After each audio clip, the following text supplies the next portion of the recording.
Hello, everyone. Thank you for visiting my channel. As some of you may know, my name is Christiana Davidson, and I'm a psychotherapist and hypnotherapist. And I combine those to work with clients, particularly those that come from a background of childhood trauma, family dysfunction, or narcissistic abuse. And today we're going to be looking at one of the elements that, from time to time comes up with my clients, and I have a special way of working with these things as part of the healing journey. And that is the significance of your dreams. Now, I don't know if you're like me. I tend to only remember dreams very occasionally. And sometimes I think I do remember them, but I don't sort of get myself to remember them, in other words. So I might wake up in the morning and I probably could recall them if I took a moment to remember them, but often, that gets lost in the rush of the morning. Now, Sigmund Freud, the amazing Sigmund Freud, he wrote a book called The Interpretation of Dreams. And for Freud, dream analysis was a major part of his work of psychoanalysis. And Freud believed that, in a nutshell, and this is putting it very basically, so my apologies, Sigmund Freud, that during the waking hours, the ego is in control. So the conscious mind keeps the subconscious mind under wraps during the waking hours. Now, when we go to sleep, the subconscious mind, or the ego rather, lets go of some of its suppression of the subconscious. Now, within the subconscious mind are all our sort of taboo desires, our longings, our yearnings, which the ego is uncomfortable with.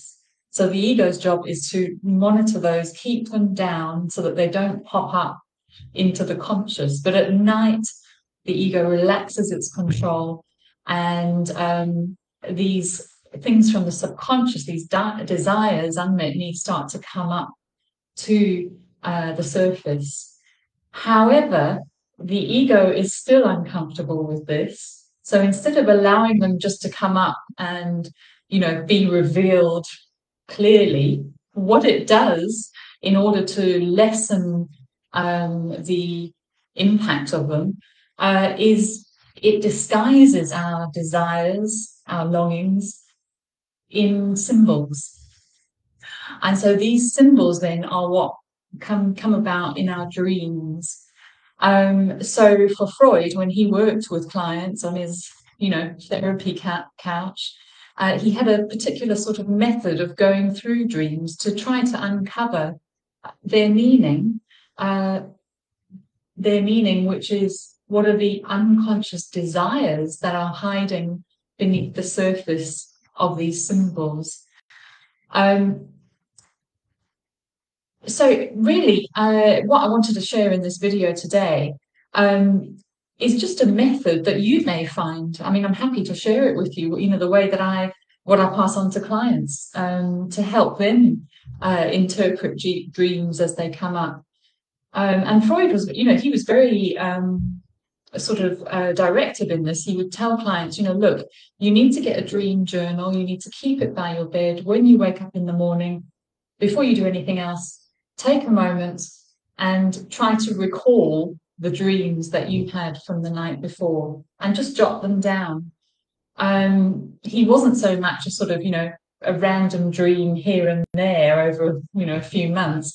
He was more of the understanding that we needed to have regular recollection of our dreams so that we can detect patterns through all of them. And that's why he suggested a journal. So that might be something you might want to start with if you're interested in analysing your dreams. I think it's fascinating that, the work I do with clients is very much based on the subconscious mind, that powerful subconscious that each of us has that can really direct us in our healing journey. And so dream work can be such a help too. So, without going on and on, if you have a dream that you've recently had, maybe in the last couple of nights, maybe you just want to call it to mind now. I'll give you a moment just to think of it.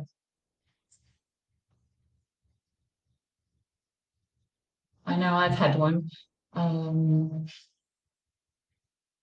the last couple of nights that I did recall.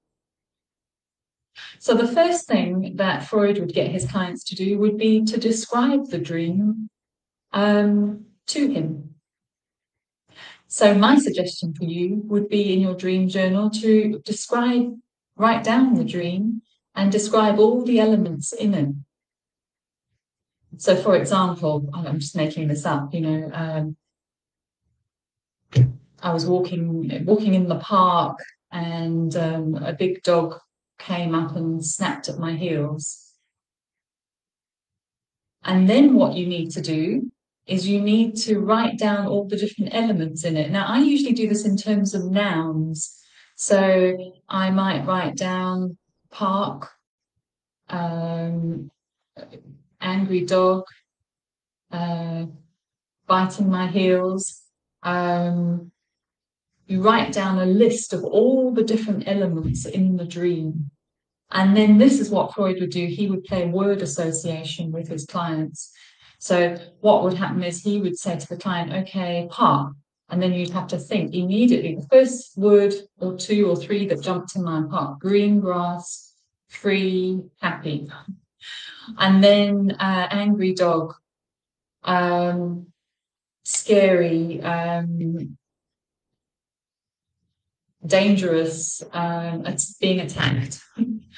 And you go through all the elements in the dream just doing that. And you can jot that down on a piece of paper. It's actually quite helpful to do it like that. And then the next thing you have to ask yourself is, what is the strongest emotion that you feel if you think about that dream? There may be a mixture, but there will be one that's perhaps the most dominant, the most strong in the dream. So for me, in that one, and not that it's a real one, but walking in the park and angry dog snaps at my heels, I would say it would be maybe fear. The next question you have to ask is, and this is what Freud suggested, that everybody in the dream is you. That's one way of interpreting it, but everybody in the dream is you. So even in that one with the dog in the park, how might that dog be me, attacking me? And what does that say? What does that tell me?